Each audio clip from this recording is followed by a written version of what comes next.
Felipe Caicedo all'Inter, allora uno dei due grandi colpi del mercato invernale dell'Inter, e arriva all'Inter dove ritrova Simone Inzaghi, ritrova Joaquín Correa, i mondi di Inter e Lazio che tornano ad intrecciarsi sempre di più, e allora abbiamo deciso di farci quattro chiacchiere con un esperto di Casa Lazio e anche uno degli ospiti, devo dire, più apprezzati di sempre qui su Passione Inter. Quindi Davide Falconero, la Casa dei Falchi. Lascio come al solito tutti i riferimenti per seguire i suoi canali qui sotto. Davide, ben ritrovato innanzitutto e grazie per la tua disponibilità. Grazie a te, ciao a tutti, è un piacere essere qui, insomma, tornare in casa nerazzurra fa sempre piacere. Stavamo parlando prima di registrare, infatti, Davide, ho visto il tuo video di, diciamo, di fine mercato e l'umore, ecco, perché ho visto molti lamentarsi del mercato dell'Inter. Diciamo che in Casa Lazio, stavo leggendo anche da alcuni colleghi, c'è clima di contestazione, non è un clima proprio particolarmente bello in questo momento. Sì, è un periodo per noi un pochino complicato. Diciamo che c'erano aspettative che non sono state pienamente Mh. rispettate, delle idee forse anche un po' utopistiche sotto certi aspetti, però diciamo che sì, speravamo in qualcosa di meglio, sinceramente. Dopo ti chiedo anche qualcosa in Casa Lazio, infatti, anche per le prospettive, diciamo così, di questa seconda parte di stagione. Prima però volevo chiederti proprio di Felipe Caicedo, è un altro giocatore ex Lazio che arriva all'Inter. È stato accolto, devo dirti, io personalmente con grande entusiasmo, e credo anche gran parte della tifoseria Sì. nerazzurra in realtà. C'è chi parla soprattutto di incognita per quello che è stato in particolare l'ultimo periodo al Genoa, dove effettivamente ha avuto poco spazio per vari motivi. Io ti chiedo però, da parte tua, se ci racconti un po' che giocatore è stato Caicedo, che cosa hai visto tu alla Lazio, e forse oggi avrebbe fatto comodo anche alla Lazio, probabilmente. Sì, decisamente. Ma guarda, io trovo che lui sia potenzialmente il miglior 12° uomo d'Italia in questo Mh. momento, perché ha avuto un impatto sulla Lazio quando, stava tra le nostre fila molto importante, ci ha risolto tantissime partite e considerando che nel DNA dell'Inter c'è già questa tendenza a recuperare le partite negli ultimi minuti, avere uno come lui ti dà proprio garanzia di successo in quella parte di partita. Giocatore peraltro validissimo anche dal punto di vista umano, uomo Mh. spogliatoio, non si lamenta mai, sempre rispettoso delle scelte e il legame con Inzaghi è innegabile, per cui sarà quell'elemento in più, secondo me funzionale a un suo inserimento molto facile, ecco. Chiaro, e dal punto di vista delle caratteristiche, hai parlato anche del feeling con Inzaghi, come veniva più utilizzato, diciamo così, nella Lazio? In quali vesti potremo rivederlo a livello proprio di impiego in campo? Ma lui fondamentalmente è un classico centravanti alla vecchia maniera, negli ultimi 10 metri stop e tiro, ecco, per Mh. volerlo fotografare proprio. È bravo Sì. anche in costruzione, spalle alla porta, ma il suo meglio lo dà quando può stoppare e girarsi. Quello è un qualcosa che ricordiamo bene, anche perché lui ha la capacità di trovarsi nel posto giusto, nel momento giusto, che forse è il talento migliore che può avere un centravanti. E infatti tu parlavi anche della sua abilità nel, comunque, quando inizia a segnare in quella famosa zona Caicedo, con questa ripetitività, con questa Sì. continuità, non è più un caso, qualcosina c'è, diciamo. La fortuna, per carità, gioca un ruolo Mh. chiave nello sport, però quando capita così di frequente non può esser solo quella, ecco. Assolutamente.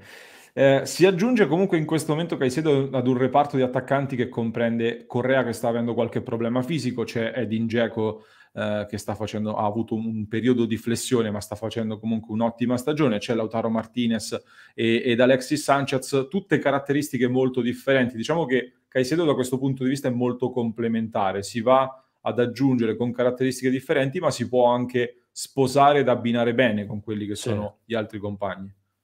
Ma l'Inter in questo momento ha la fortuna veramente di avere una rosa, molto ampia da cui poter poi attingere nel caso in cui gli serva quel tipo di giocatore per quel tipo di partita. Credo che poche altre squadre abbiano questa fortuna in questo momento. Quindi, diciamo, posso sintetizzare, dimmi che ne pensi tu, nel momento in cui noi abbiamo sempre parlato in queste settimane, il mercato di gennaio, soprattutto per l'Inter, è un mercato di riparazione, Sì. e se prendi Caicedo, soprattutto a queste condizioni di un prestito secco, io lo reputo un buon affare sulla carta, poi chiaramente dopo c'è la riprova del campo.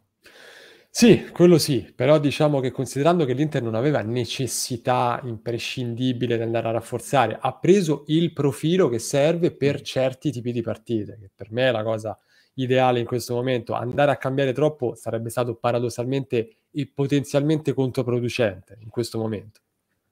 Assolutamente, anche perché, e veniamo un po' anche ad un giudizio, voglio sapere la tua, su quello che è stato fin qui il cammino dell'Inter di Inzaghi, che impressione ti sta facendo? Ricordo in estate quando ci eravamo sentiti, ci avevi già presentato molto molto bene Simone Inzaghi e ci avevi già dato delle prospettive molto interessanti per questa Inter. Dopo la nostra chiacchierata c'è stata di mezzo anche un'estate estremamente particolare con il mercato dell'Inter che ha portato anche qualche sorpresa, però ne sta uscendo bene, diciamo. Che ne pensi? Ma io ti posso dire, come ti dissi poi all'epoca, avrei scommesso su Inzaghi, un Inzaghi così. Mm, Lui è un allenatore di primo livello, al di là di qualsiasi alta considerazione, a livello tattico è uno dei migliori, se non il migliore adesso in Italia, e si vede. È riuscito a sì. prendere un Inter in una condizione in cui pochi altri l'avrebbero potuta gestire, l'ha gestita, l'ha anche improntata a suo modo per una stagione da protagonista, e credo che pochissimi si potessero aspettare un Inter così in così poco tempo, forse giusto i laziali che sapevano quello che andavano a perdere, ecco. Esatto. E a proposito di questo ti voglio chiedere anche di Joaquin Correa. Allora, voi che alla Lazio ovviamente lo avete visto, lo avete conosciuto molto molto bene, è stato un po' sfortunato fin qui. Io continuo a dire che lui è stato veramente sfortunato un po' per come sono stati causati questi infortuni, un po' per le ricadute Sì. varie. Non è ancora riuscito a dare la continuità. Ti chiedo innanzitutto, è un qualcosa che avete vissuto anche voi lì alla Lazio? Purtroppo sì, lui è un giocatore così, come ti dissi Mm. quest'estate, il talento è innegabile, così come la sua fragilità, purtroppo. È un giocatore che non riesce a trovare continuità praticamente mai, e anche con noi è stata la stessa cosa. Periodi in cui sembrava riprendersi, ottime partite, poi gli infortuni ha tagliati le gambe, per poi dover ricominciare a riprendere condizione, ritornava in condizione, qualche partita e altro infortunio. Esattamente come è successo a voi. Io mi auguro per lui che possa veramente trovare un po' di pace, perché è una carriera veramente complicata così. Sì, dispiace perché sembrava un po' lato suo chiaramente la grande chance di poter, tra virgolette, "esplodere", imporsi, un po' anche lato Inter, dicevamo in un'estate in cui di fatto avevi le risorse molto limitate, hai giocato la tua fiche pesante su questo calciatore qui e poi in questo momento, la scommessa è stata, persa almeno per il momento, ecco. Sì, per adesso sì, però insomma mi auguro che ci sia una fine a tutto questo anche Certo. per lui, perché pensare che debba fare tutta la carriera così, insomma, neanche al peggior nemico, ecco.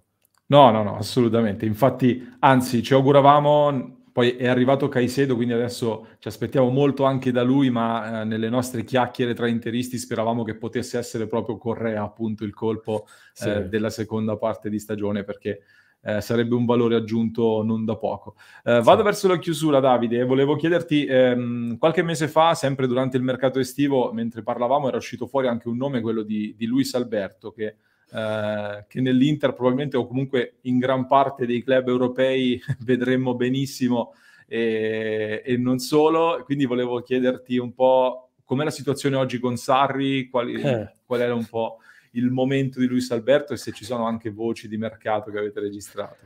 Ma guarda, per il momento la sensazione è che lui sia destinato a rimanere fino a giugno. Adesso bisognerà capire, post chiusura del mercato, cosa accadrà con Sarri ed eventualmente come questo si andrà a riflettere sulla questione Luis Alberto. Certo è che lui non può rimanere facendo panchina, Mm. non può rimanere ai margini del progetto, o troveranno una sua collocazione valida all'interno del modulo o inevitabilmente, secondo me, a giugno lascerà. A meno che appunto non ci sia una separazione da Sarri, che alla luce dei recenti accadimenti non mi sento di escludere, neanche a giugno. Per cui, però lo vedrei, all'Inter lo vedrei bene, obiettivamente quelli che con Inzaghi funzionavano alla Lazio funzionerebbero sicuramente anche all'Inter. Senti, non ti sorprenderebbe una separazione da Sarri, ma credi perché non è riuscito lui ad integrarsi nella Lazio, oppure la Lazio non gli ha dato sufficiente fiducia nel, diciamo, nell'assecondare il suo progetto? Credo più che altro la seconda, ma non ne farei una questione di fiducia, più che altro parlerei di mancanza di progetto reale, mancanza di lungimiranza, mancanza di un'idea di ciò che comporta avere uno come Sarri e di quali sono le esigenze che poi appunto devi in qualche modo soddisfare se vuoi trarne un vantaggio. E Cosa per che la non è stata seconda... fatta. ah. No, in effetti anche dal mercato di gennaio, sinceramente, poi consiglio a tutti quanti di seguire il tuo canale per recuperare il tuo giudizio, che è molto completo, molto competente, ovviamente. No, stavo pensando, da tifoso, da esperto di Casa Lazio, hai intravisto qualcosa che ti fa sperare in una seconda parte di stagione in cui questa Lazio può venir fuori? Oppure hai paura che sarà una seconda parte di stagione sulla falsariga di quello che è stato un po' fino ad ora? Guarda, io in questo momento faccio veramente fatica e non mi capita spesso nel fare previsioni, perché spesso le prendo con leggerezza, ma in questo caso non riesco veramente a immaginare perché siamo di fronte al bivio: o la squadra prende coscienza di dover fare di necessità virtù e allora possiamo aspettarci magari un leggero cambio di rotta o ci potrebbe essere letteralmente il crollo in questo momento. Io credo comunque che nella migliore delle ipotesi arriveremo sesti, nella Mh. migliore delle ipotesi. Più di così non m'aspetto. E allora ti faccio l'ultimissima domanda da, diciamo, in questo momento, tra virgolette, "esterno alla lotta a scudetto". Vedi, c'è chi parla di campionato chiuso, chi invece pensa che la Juventus, dopo l'ultimo mercato, addirittura possa reinserirsi nella corsa. Mi sembra francamente difficile, però vedremo un po'. Inter, Milan, Napoli, chi vedi in questo momento davanti, o pensi che ci possano essere sorprese? Ma allora, guarda, io ti dico, tenendo conto che l'unica squadra che io davo realmente per, sufficientemente valida e Mh. costruita per poter insidiare l'Inter era il Milan, che non si è rafforzata come avremmo immaginato, credo tutti quanti. Credo che in questo momento l'unica squadra che può, veramente perdere questo scudetto sia l'Inter, perché dall'altra parte la Juventus ha troppo da riconquistare. Il Napoli non mi sembra in quella condizione generale per poter gestire questo impegno alla lunga. L'Inter sta andando avanti sia per talento che per inerzia anche un po', no? Per cui è una fase veramente favorevole e i 2 acquisti fatti durante la finestra di gennaio sono veramente funzionali. Gosens con Inzaghi farà veramente qualcosa di importante, secondo me. È il giocatore perfetto per Inzaghi. Sì? Che ne pensi? Quindi Io lo trovo come... un acquisto meraviglioso, avrei pagato oro ai tempi della Lazio di Inzaghi per avere uno come lui. È proprio il classico, il prototipo dell'esterno alla Inzaghi, per cui l'Inter ha fatto un acquisto meraviglioso. Avevamo fatto un parallelo con un altro youtuber, Otis1907, che segue da vicino l'Atalanta, Sì. e con lui avevamo fatto un parallelo un po' a quello che è stato fatto con Dumfries sulla destra, perché come caratteristiche a livello fisico e a livello anche di interpretazione del ruolo possono essere per certi versi assimilabili, e quindi anche in Dumfries, interpreto un po' da quello che mi dici tu, c'è sotto anche un gran lavoro fatto da Inzaghi nella crescita di Denzel Dumfries. Inzaghi ha la capacità di far rendere gli esterni in un modo che io non ho mai visto da nessun allenatore. Riesce a Mh. trasformare veramente in oro qualsiasi giocatore con delle caratteristiche di un certo tipo. E se consideriamo che Gosens, a differenza di Dumfries, ha anche una qualità tecnica magari superiore in questo Mh. momento, credo che potrà veramente fare la differenza. Sei stato chiarissimo, Davide, come al solito prezioso. Io ti ringrazio davvero per essere passato qui su Passione Inter, e invito ovviamente tutti quanti a seguire Falconero, la Casa dei Falchi. Lascio i link qui sotto. Davide, grazie mille. Grazie a te, un saluto a tutti e speriamo bene, insomma, a fine stagione di stare col sorriso un po' tutti quanti, ecco. Assolutamente sì, ci risentiremo con grande piacere. Grazie ancora, Davide Falconero. Vi ricordo come al solito di iscrivervi al nostro canale per non perdervi i nostri prossimi approfondimenti, contenuti, le dirette ogni giorno alle 19:30. Se ci avete seguito fino a qui, come al solito, fatecelo sapere con le emoji. Facciamo dei pallini nerazzurri stasera, andiamo sul tradizionale di Casa Inter. Grazie ancora, un abbraccio e ci rivediamo in diretta ogni giorno alle 19:30. Ciao ragazzi.